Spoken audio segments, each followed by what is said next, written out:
Hello, welcome back to War Tomb Pod after another fun night as a Newcastle United fan. Well, we're about 5 days too late because we're way too angry to even think about talking about what just happened at this weekend. We have 3 weeks to G ourselves up for it and get ready and ruin me fucking weekend again. Palace is always minging away. I'm never like, we're going to go into Palace and... You know what it is? I feel like that about Palace, about fucking Bournemouth this weekend. There's just all these teams that are like, realistically, I don't know anymore, to be honest. I'm questioning it. But I was going to say, realistically, we should be beaten, but I don't even know if we should be anymore. We always struggle. And we said it before, didn't we? Like we said before the game, I did fancy us. I really did. I thought 3 weeks off, this is it. Prove us wrong. Get into them. They've just played and obviously didn't work out, did it? It was not just that they made 5 changes. This is a Crystal Palace team where the managers went, this club is too shit for me to stay at. You're going nowhere. Yeah. I'm going to rest all of my good players with the exception of like 2, maybe 3 if you want. Strand Larson, he's one of the new signings. But he's left him on the bench because he wants to go out with a trophy, like Glasner. Yeah. And we still didn't look a better side to them. No. In the slightest. And we had some initial thoughts on the lineup. We were a bit shocked with that. Very shocked, I didn't see it coming, but then when I sat and thought about it with my logical head thinking this is what Howe normally does though, doesn't he? He likes to pick a team that he's had time with rather than ones that's been away on international duty. So I put it down to that and, thought, well, if that's the case from what he's seen on the training ground, he might have a plan.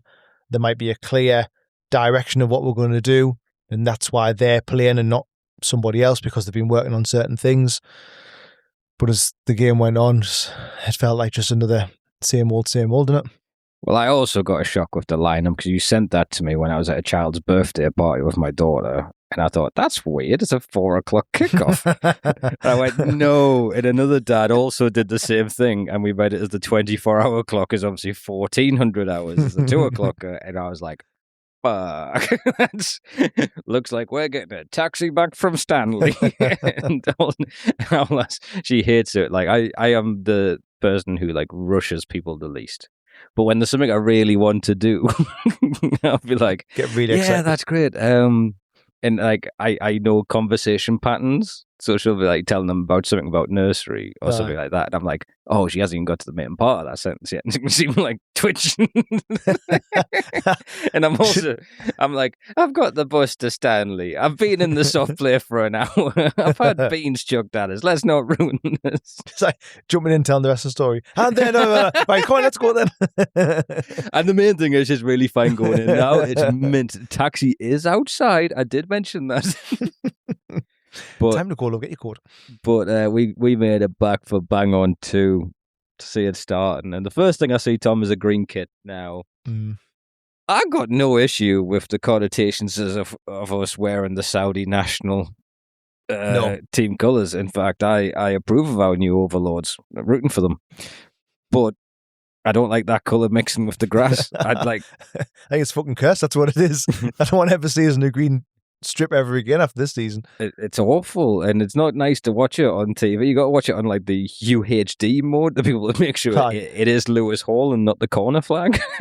Just a load of heads bobbing around like an old Sega Mega Drive game. We need an Abraham bar so we can tell who it is. Aye. Aye. The lineup did surprise us initially. Like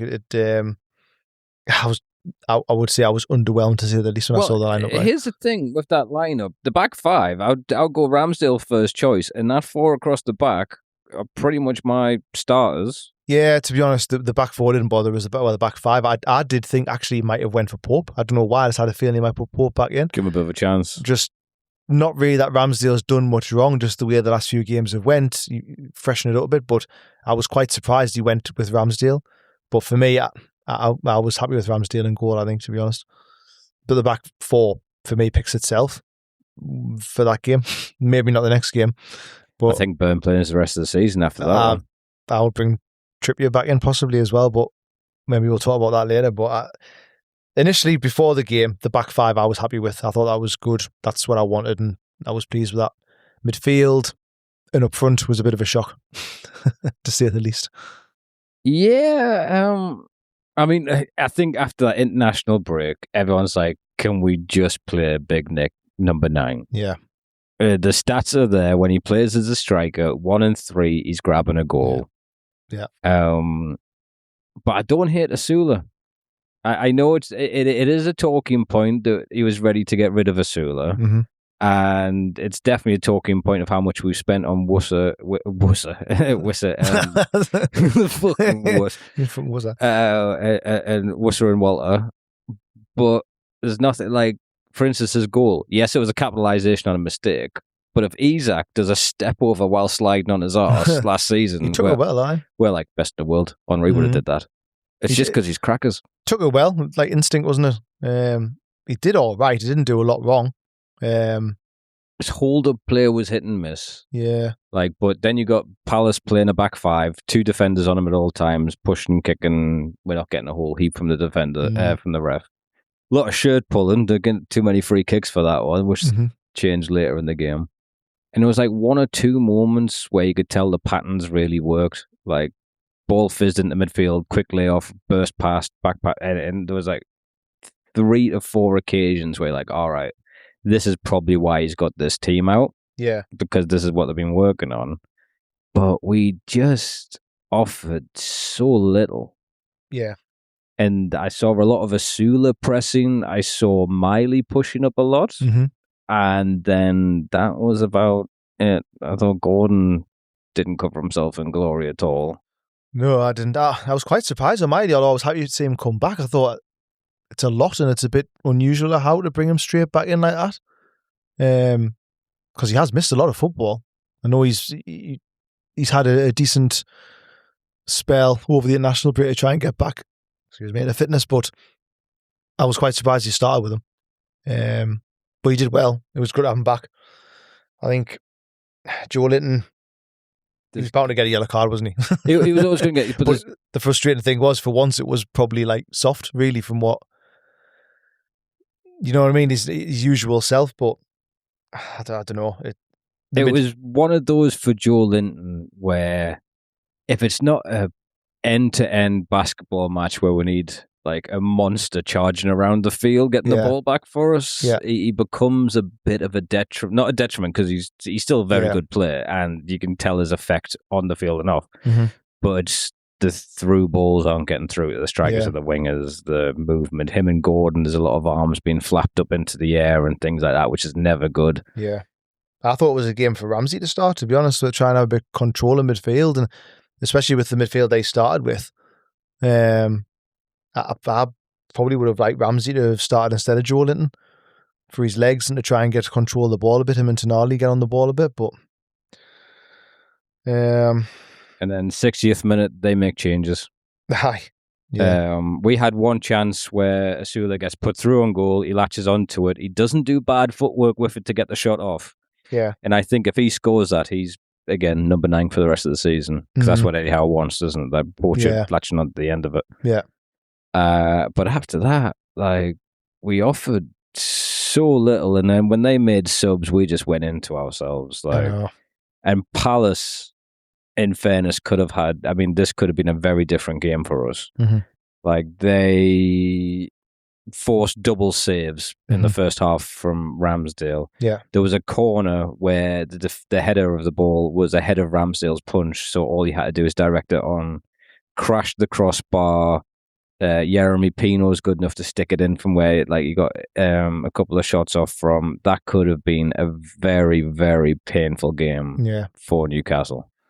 Yeah, second half I think didn't it? Like, I think first half was fairly balanced. I think we deserved our goal, but if it's just the same old again. Like, if we'd scored another, that might have been enough.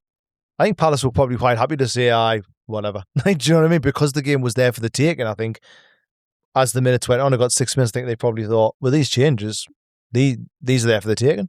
Yeah. If we'd scored the second one before that, I think they would have probably, maybe not even made them subs and just thought, you know, aye, save them. We'll save them. We're in it for the cups anyway. But we just basically handed to them almost. I mean, I don't want to be like as arrogant to say as like we're handing them the game because we're we're far superior, which we're not at the minute. But there's so many times where you think the game was there for the taking. If we just scored a second goal, pushed on and tried, we would have went on a win. It's hard because everything I complain about, they'll then do the opposite and then mess up. So there was a passage of play, we build our way into the box on a good breakaway, good through ball, and instead of Gordon sending someone down the line and putting someone in, he tries to cut in and shoot, just bounces straight off the defender. Yeah. And obviously, if that shot even gets away and hits the post, you think he's made a good decision. But it's just like those just little frustrating moments like that, Gordon passing the ball inwards. But I swear to God, the fact Jacob Murphy lasted as long as he did on the field. Yeah, it's only got to Murphy, to be fair. Like, he was lost the ball 22 times as the stat that I'm saying that he's lost the ball. That you just had zero faith in what he was doing. Yeah. And it's again like the blooms off the rose with a couple of these players currently. It's not like he was away on international duty. Obviously, this time last year we had the same conversation about Murphy, didn't we? Saying he's had a good season, but we must upgrade. And for whatever reason, we bought Alanga in, not quite worked, whatever. But I just can't fathom Murphy playing sometimes, but also staying on as long as he did. That's just, to me, he's never in a million years a captain. I don't care if he's part of the senior group or whatever, he's not a captain. He's fair enough, he might be a fan, he might care, but he's not a captain. There's a difference between being a fan, loving the club, but being a captain of the team. Do you know what I mean? There's a difference, and he's not a captain. He never will be. Even just like when the penalty was given, and you see people protesting, but obviously the captain's got to go and speak to the referee. And then I think it was Chow was like shouting for Murphy to come over and speak to the referee because he was just like standing to one side, not even recognising the responsibility. That's his responsibility to do that, or just thinking, or not thinking that he's just staying out of the way because it's not normally his job.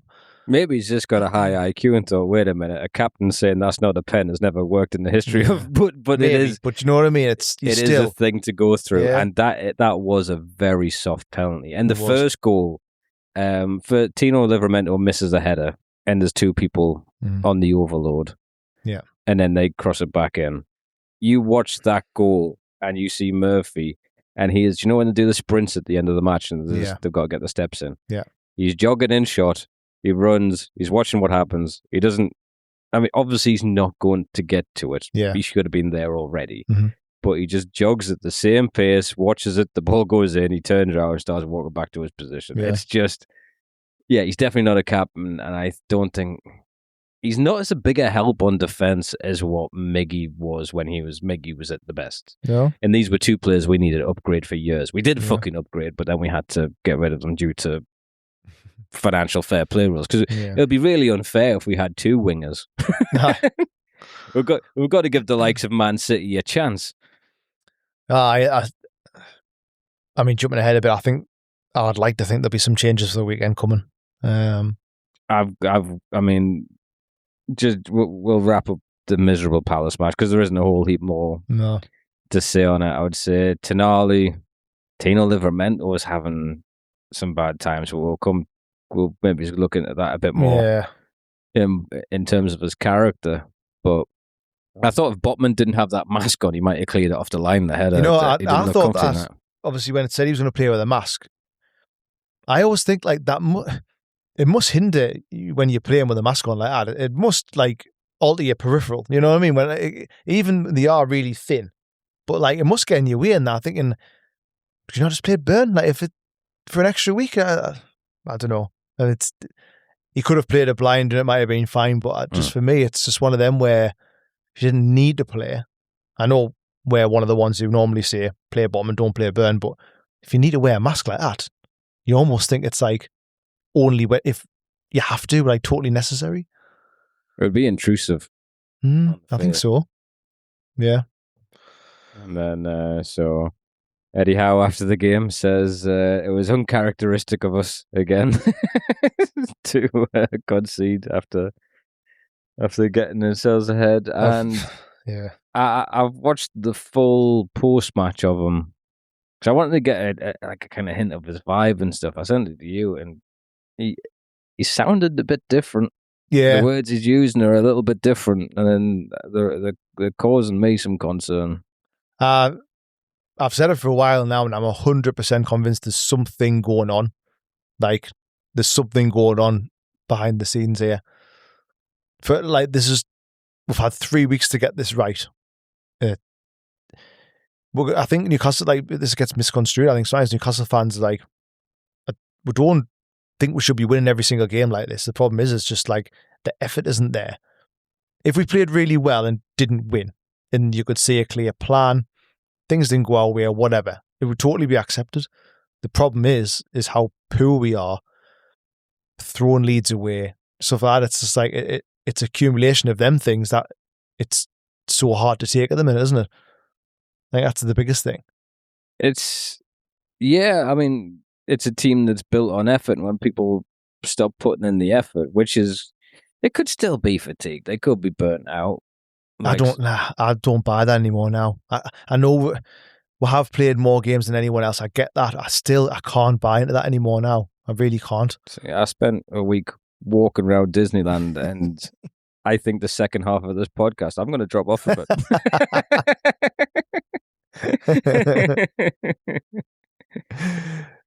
You'll have a break. On the 3/4 mark, I'll sub our lass in, so give her a run out.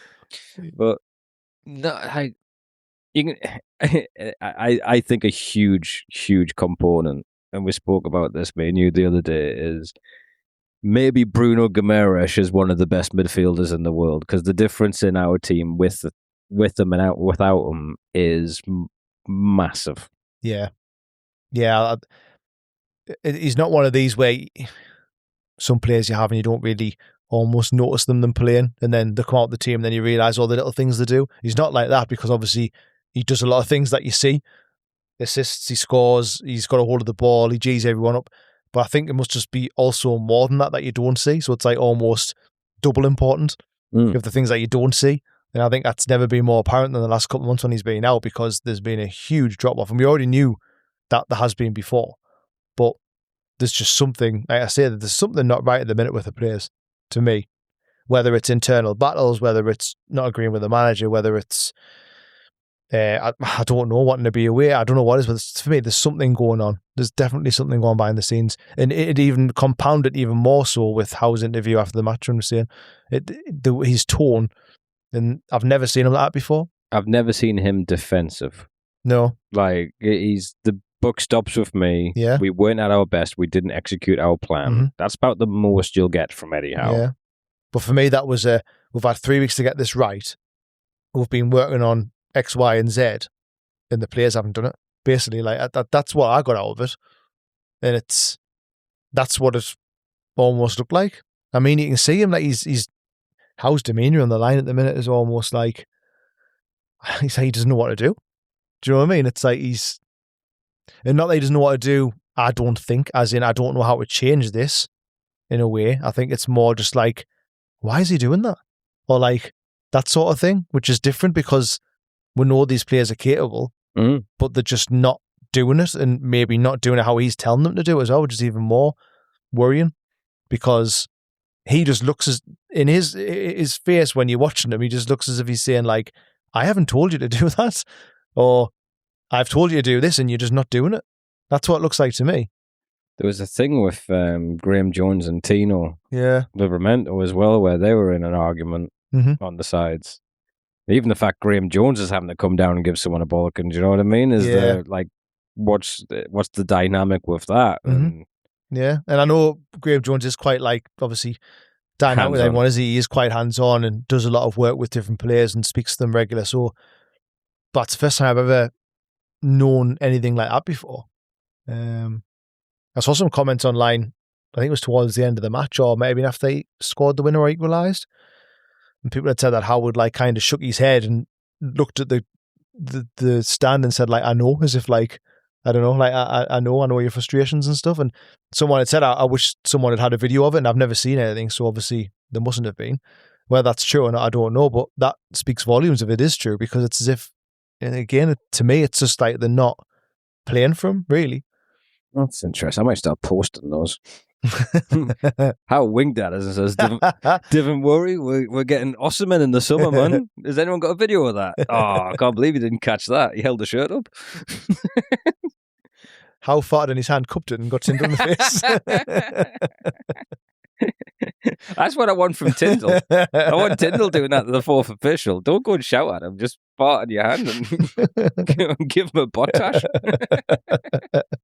Wet Willie on the side. There is mitigating. I do think there's always some caveats with Newcastle, but I tell you what panics me, and that's outrunning. So I am staunchly stand by Howe and see what happens. That's where I'm at, which I'm happy to get into on. But if you look at who we got next, we've got Bournemouth, who Eddie Howe cannot beat.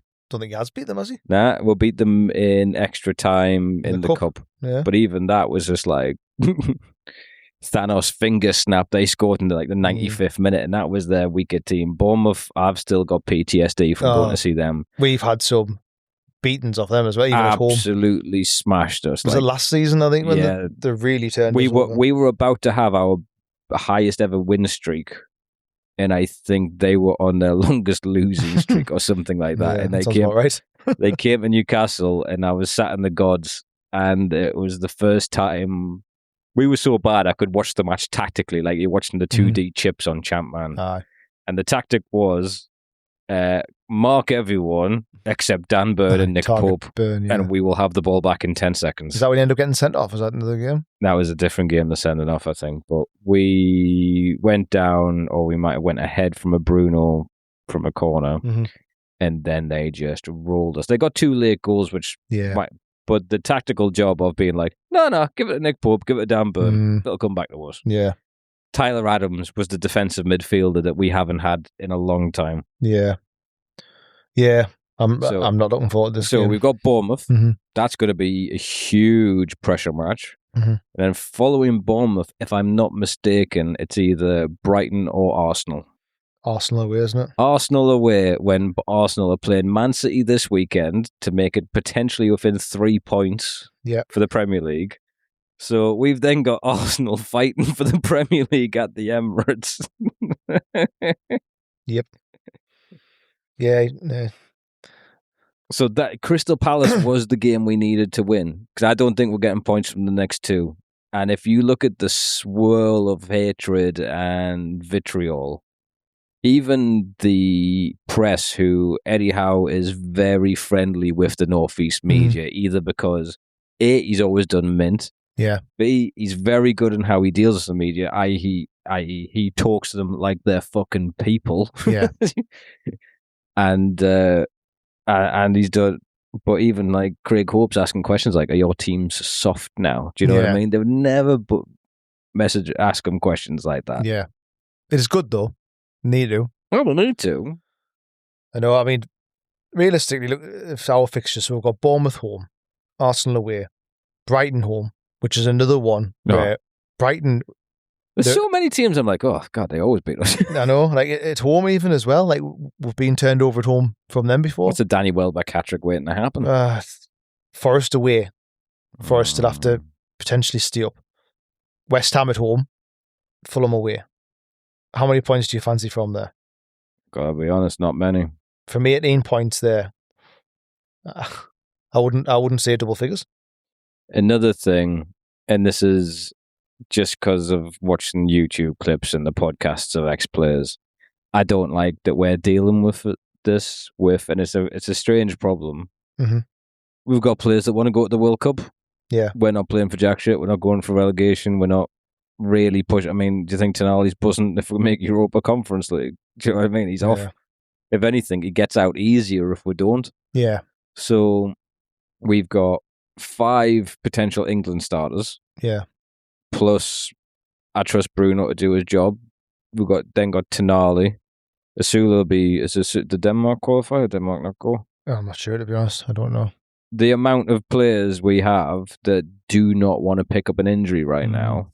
Yeah. After so many games, after being knackered, I think that's a huge part compared to players at smaller reputation clubs that are desperate to maybe get on the plane. Yeah.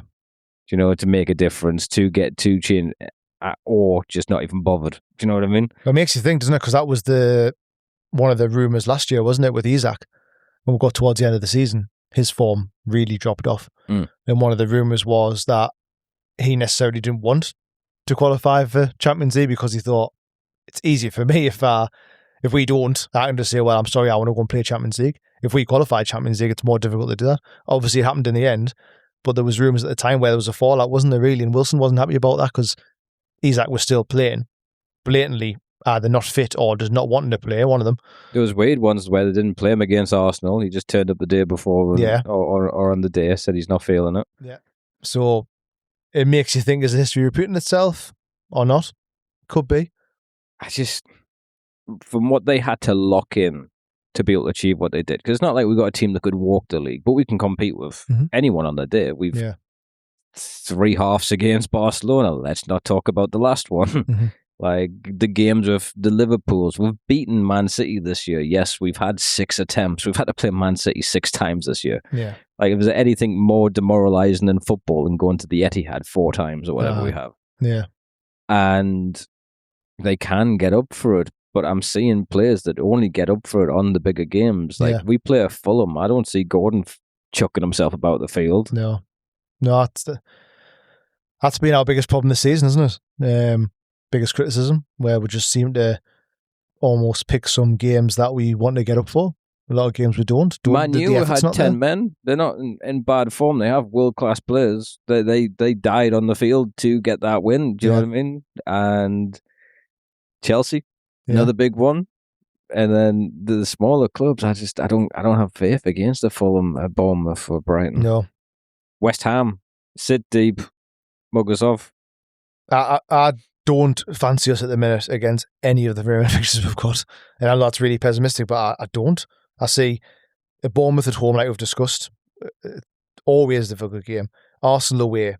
Arsenal's got to win that. I want to book another holiday for that Saturday. I do not want to be anywhere near a TV on that one. We're going into May and we've got Brighton home. Again, I would expect we should win it, but the way we are at the minute, I wouldn't. Forest away. Forest are going to try and stay up still. Also going for the Europa League or Conference League there, isn't it? So if they can get some wins and they are clear of relegation, then that may be a one that the rest plays for something. But we just said that about Palace and they turned us over. West Ham at home. West Ham's fighting for their life. I wouldn't fancy us for that either. Callum Wilson probably score a last minute winner or something. Oh, man. Just him doing a Macarena for his new hair. I would hate that. And then Fulham away, down London.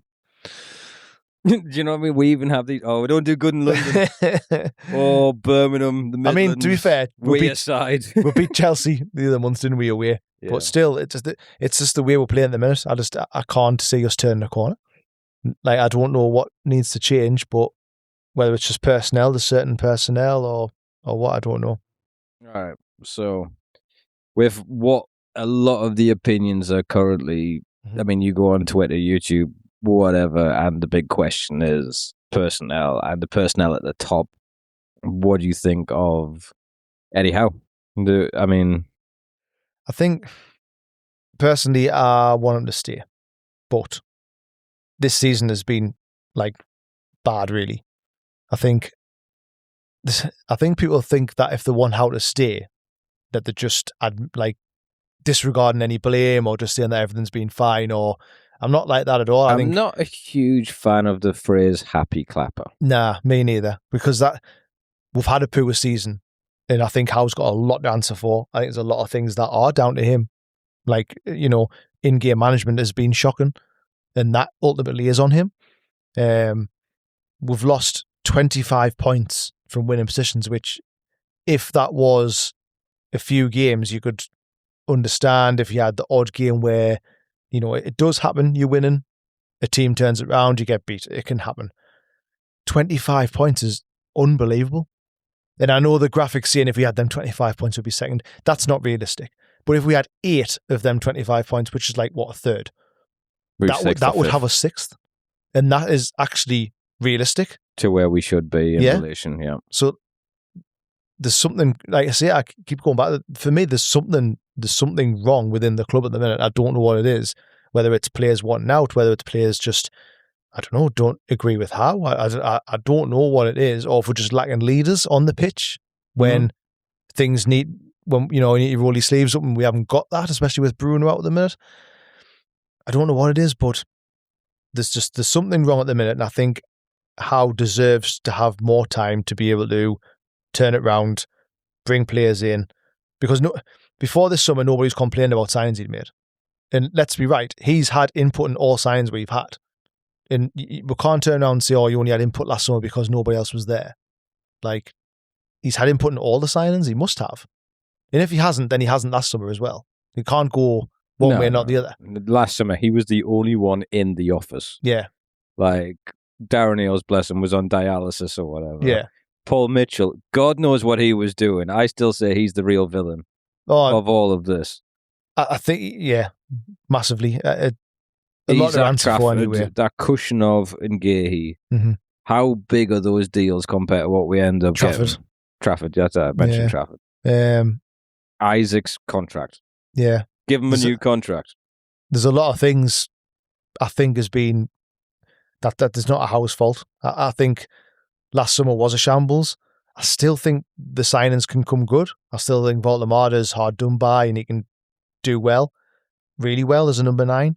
But then also, like I say, I'm not taking criticism away from Howe because I don't understand why Howe isn't playing him as a 9.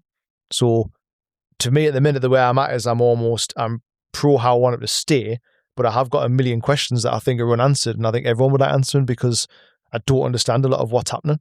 And I'd love him really to come out and say, obviously I know he cannot really come out and say that, but he alluded to the other day saying, I've picked a Sula, number 9. I don't pick players on price tags. I pick them for training. So is he telling us that they're not cutting it in training? They're not trying? They're not listening? They're not? I had read that rather than coming back straight away from international duty, Voltemada went shopping and Wissa stayed to have a celebration with the national team. Yeah. And there's been things of like, someone tell me Wissa's been like pictured in Five Guys or something and stuff like that. And people are already saying he's out of shape. Yeah. Not much fit. So that could be, I mean, he's got loyalty. How one of the things he builds is like a sage mentality. Yeah. And you have to win the shirt. Yeah. We were doing our nut that he was playing John Joe Shelby over Bruno Guimaraes for 6 matches when we were in a relegation battle. Sandro Tonali's probably the Italian captain, and he played Sean Longstaff for like 5 or 6 games. Yeah. It seems like if a new player has a bad game, he's banished for a little while. Whereas the regular, you're my core, you're my leadership group. Yeah, you are the first port of call because I trust you, and you know what I want. Yeah, despite ability. I mean, possibly. I mean, going back to Vissa and Voltemada, I mean, we spoke about it before. Vissa, for me, has more to do than Voltemada does. 100. Voltemada is a victim of him not playing the right position, and that's it for me. I don't understand.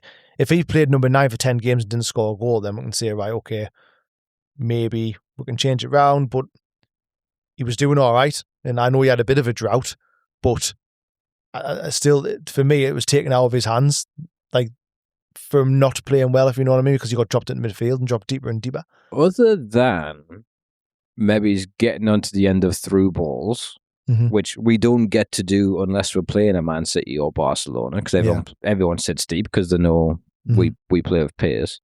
Voltemada has scored every type of goal I want to see from a striker. Yeah. Like, the headers against Arsenal and Wolves, that's as good a target man can do. He's dinking it out of the goalkeeper. He scored 2 back heels. Is getting his foot on the end of the ball against Chelsea. He's got a couple of rebounds. He could have 1 or 2 more unlucky, but he doesn't miss many. No. He doesn't shoot a whole heap. That's one of the issues. No, and that's... But again, we didn't buy him thinking he was a finished article. We're going to have to work with him. And I would have thought Howe would have been a good person to work with to get the best out of him. I think he might be still. Yeah. I mean, if you think Lewis Hall was getting hooked against Dortmund at half time, not good enough, do you know what I mean? Like, Jacob Murphy took a year and a half to get into the side. Miggy's uprising.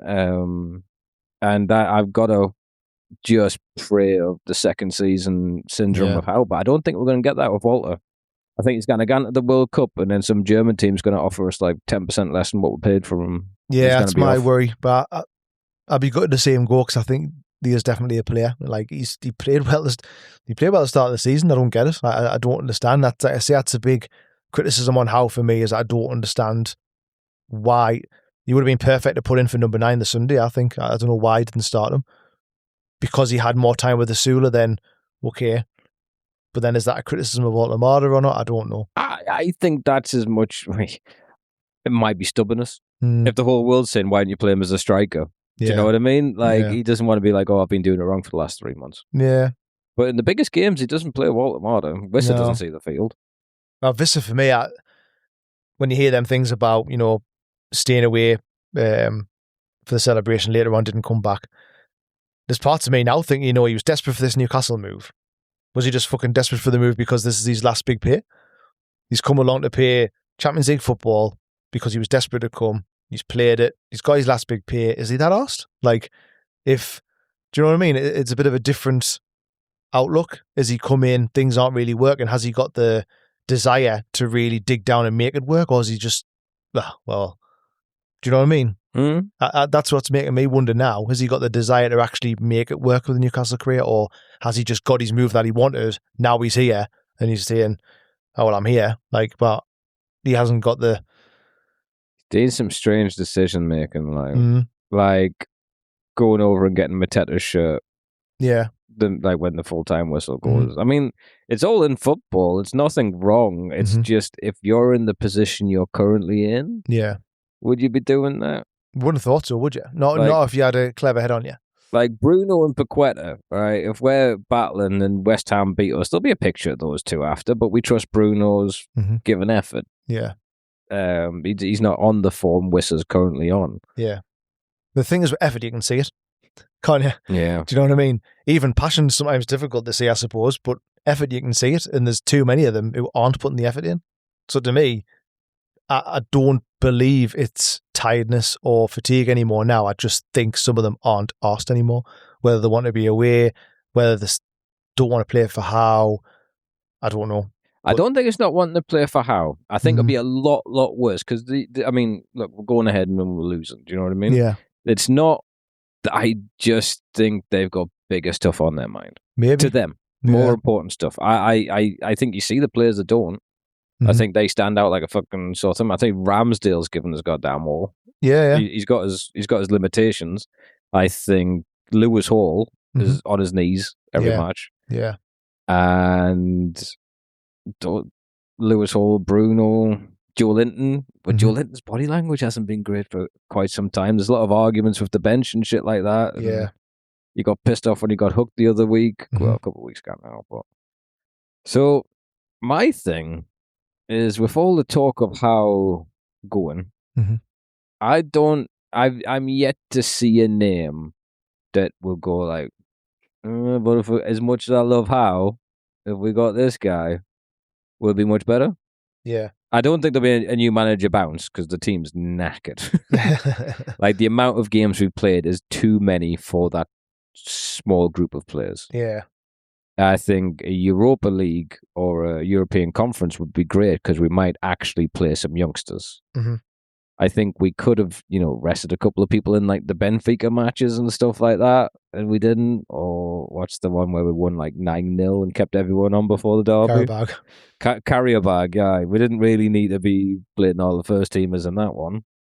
But there's only a select few that have experience playing that volume of games. Yeah. For me, the Sunderland match was bad enough before the break, but you could not excuse it. You could say that, they played a lot of games, blah, blah, blah. But like when they've had this break now to come back and put that performance in the weekend, just say there's something not right and there's something going on for me. I just can't believe for a second that the effort wasn't there.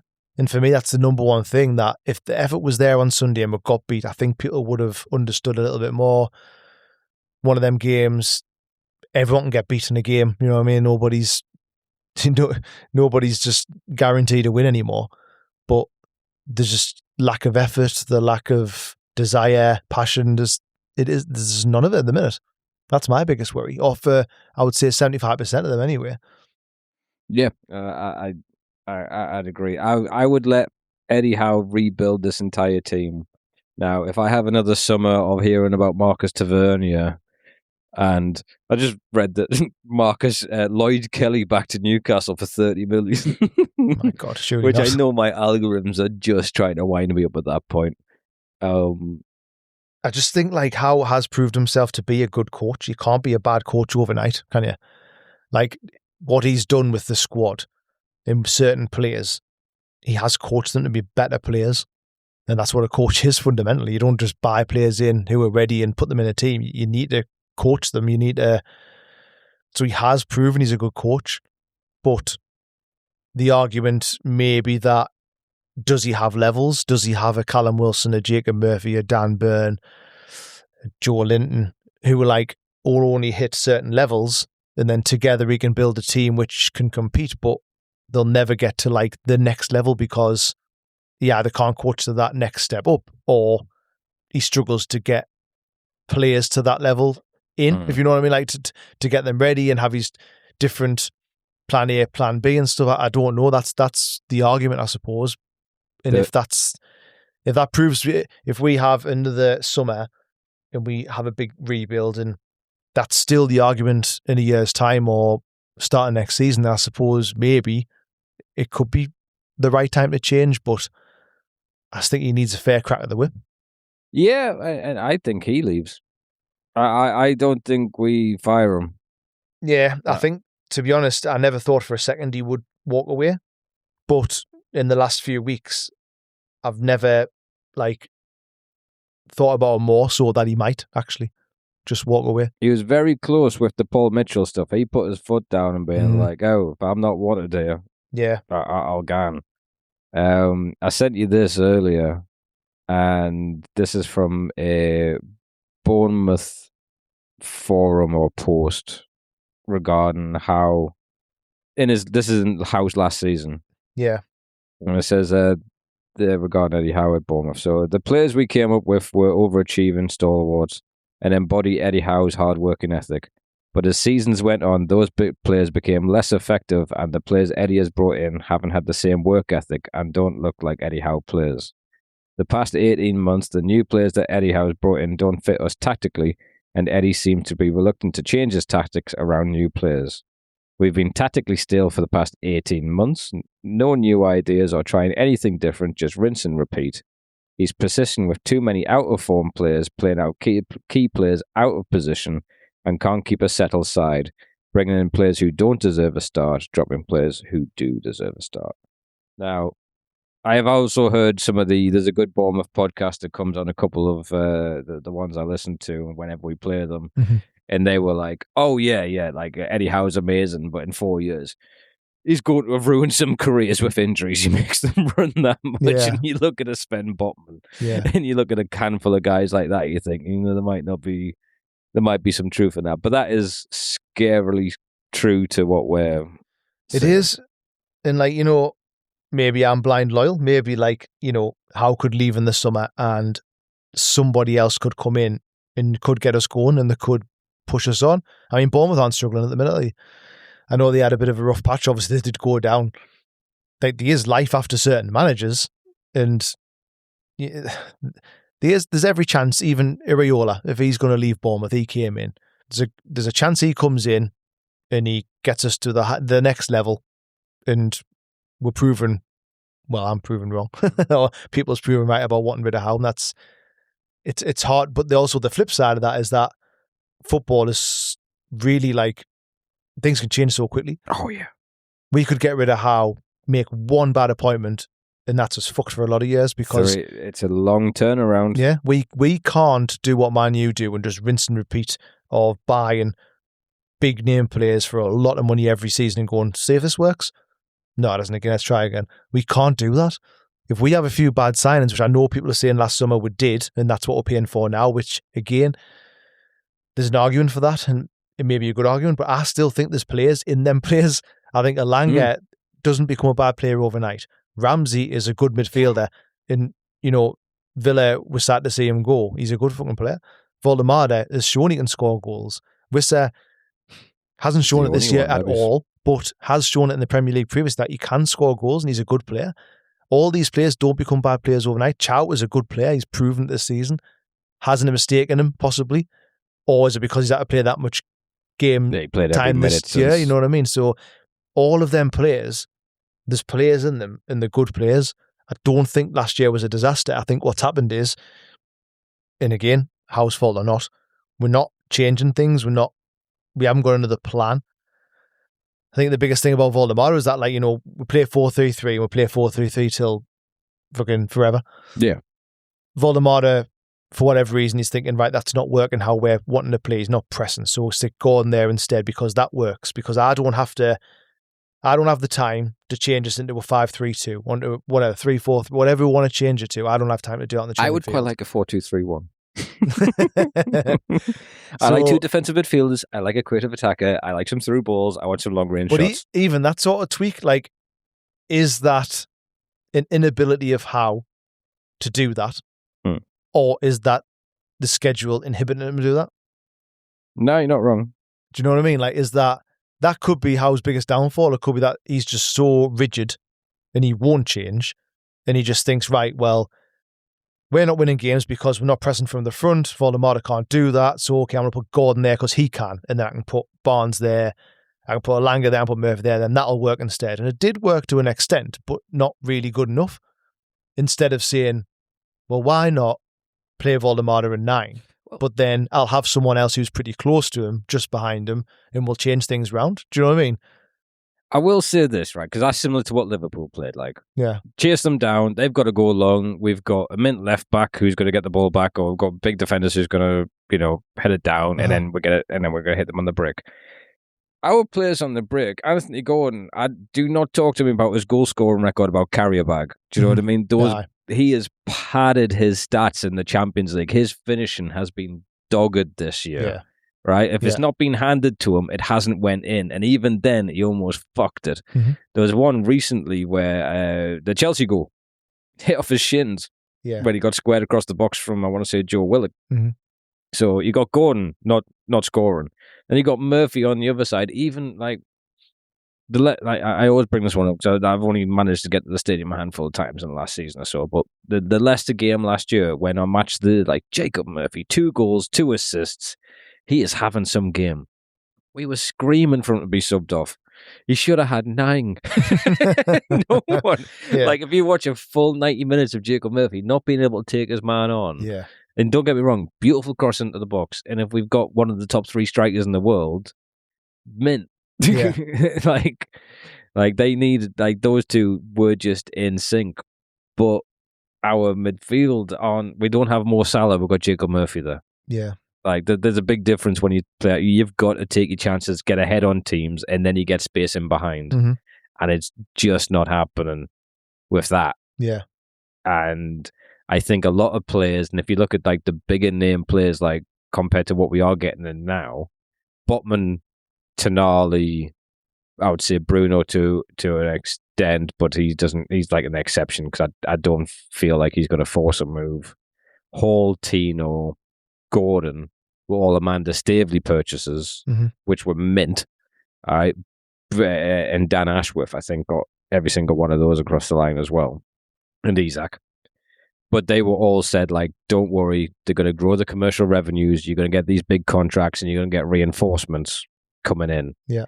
It's become fact now that these rules have solidified and people have seen what happens and how we're navigating them, that shit isn't happening. Yeah. Lewis Hall is not going to make 300 grand a week playing for us. No. Neither is Tino Livramento. Neither is any single one of those. So now it's, okay, when do I wait until I've got 2 years left of my contract and who am I going to? Mm-hmm. Livramento has had so many long-term injuries. He might be knackered. If he does his cruciate before the end of the season, he misses the World Cup and he doesn't play for Man City. Yeah. And if he does, he goes and wins everything for the next 5 years. So you got to be this long-term planning of it. We're kind of just hamstrung by all these fucking rules. Finally, we're getting some sponsorships to unlock some some bigger money. Mm-hmm. And I think the stuff on the pitch is so far below the stuff going off it right now. I think Eddie Howe's scratching his head like, I don't understand why they're not running through brick walls for me right now. It's because, this is why. Their earnings are capped now. Yeah. I mean, possibly. I think there's just so many different, like, it's just got legs, isn't it? There's like so many different ways you can look at it for why things aren't right. But really, us being on the outside, we don't know. But like, there's a lot of like assumptions. There's a lot of like, it could be this, could be that. One thing I want to see, all right, and I think it's fair to, because I don't see it getting a lot worse. So I would give Howe happily another year, and also let him have a sporting director, so he's not killing himself in the summer. Yeah. Like, to have done all those jobs with the Mitchell battle the year before, and then this year with all the Isaac stuff. I mean, hadn't you noticed on the first day of the transfer, that's a personal dagger to have done that. Yeah. We don't know what's happened on the inside, but obviously there was a lot of fucking tension. There must have been a lot of, like, there must have been, he's obviously done that with a smile on his face, hasn't he? And thought, like, fuck you. Like, things have gone on there that we'll never know about. To do that on that specific day, apparently it's like the first day of Eddie Howe's holidays. Like, he's at the airport, he's like, oh, Paul Mitchell's hand us notice in. So he's going to do nothing of what he's promised you for the last 3 months. Yeah. Like, you are fucked. Yeah. I would have minded being a fly on the wall when there is so much out of you'll never hear it. You'll never say what Ryan Fraser did to be banished. No. He'll never tell those stories. But you'll not say what it is now, but something's going on now, isn't there? It's got to be. I think it's the Isaac camp, and well, yeah, could go back to that. Could be that some of Isaac's pals are still there, and they're still like, yeah, well, fuck it. Well, I think Elanga's part of it. He joined to play with him in his promo video. They've got him dancing in front of his fucking shirt. Someone should have told him. Mm-hmm. Someone doing that must have been like Alex should have told him. Go the dressing room first game. Oh, where's Alex? About that. I picked number 15, so I'd be next to him. I don't even know what number Elanga is. 20. 20. Thing is, like, going back to Howe, what we're both in agreement he should have another season. I don't think we'll have another summer like we did last year. I do worry about some of the people we're linked with, like you say, Marcus Tavernier and shit like that. I want to see us buy some fucking decent players.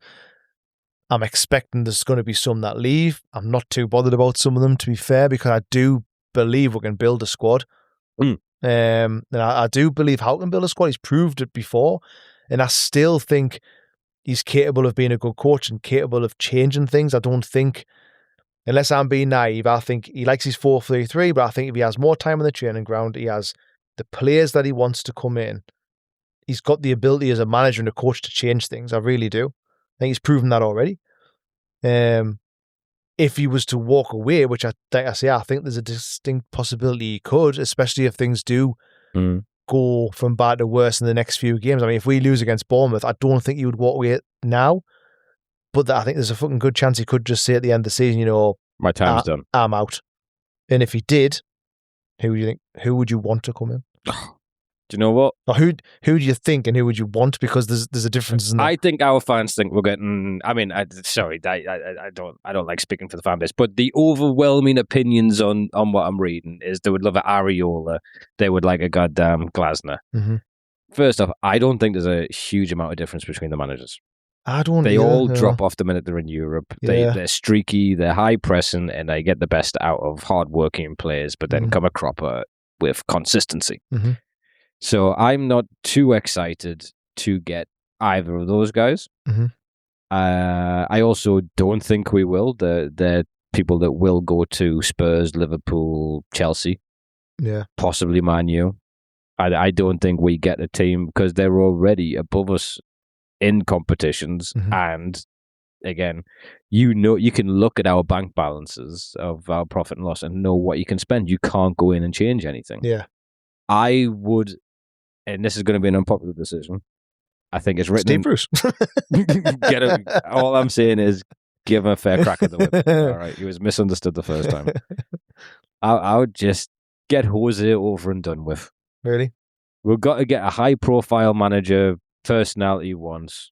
I think he will not do well. I will say that right now. There's part of us would fucking love it because I love him and I know he loves Newcastle and I think he would actually, for certain reasons, he would be brilliant for us because he would like our Newcastle is a global, company, fan base would just go through a stratosphere. I think we're having someone like Mourinho. I think it really would. On the pitch, I think he'd have us doing all right. Would never be in a relegation battle, would never be mid-table. I think we'll be around Europe. I don't think he's going to push us on to being title winning and stuff anymore. This part of us would love it, but I wouldn't want it to end in tears because I do like Mourinho. I don't think he can talk. I don't think he could keep his mouth shut about what it's really like of our ownership. Yeah. The way everyone else fucking has. Yeah. No one. Is Peter Stuyvesant still alive? I don't know. He's gone somewhere. No one's heard from bloody Mitchell. No one. Dan Ashworth's awfully quiet. Isaac's not walking around too well. Yeah. You displease Yasser. Bad stuff happens. Although I think there's every possibility as well, though. We got 1 minute. Mourinho comes in and wins the trophy. So. All right. Okay, right. We're just saying, if it happens, I want the special one. Just quickly, Tom, can you give a very quick prediction of scoreline before the AI charges us more money? God. Hopefully 2-1. 2-1 Bournemouth. All right, I'll go 3-1 Bournemouth. All right, look, it's going to get worse before it gets better, but this is the never-ending story of being a Newcastle United fan. Please like, follow, and subscribe. We're available on all platforms. Thank you very much for listening, and how it, lads. We got this. Now. Ciao for now.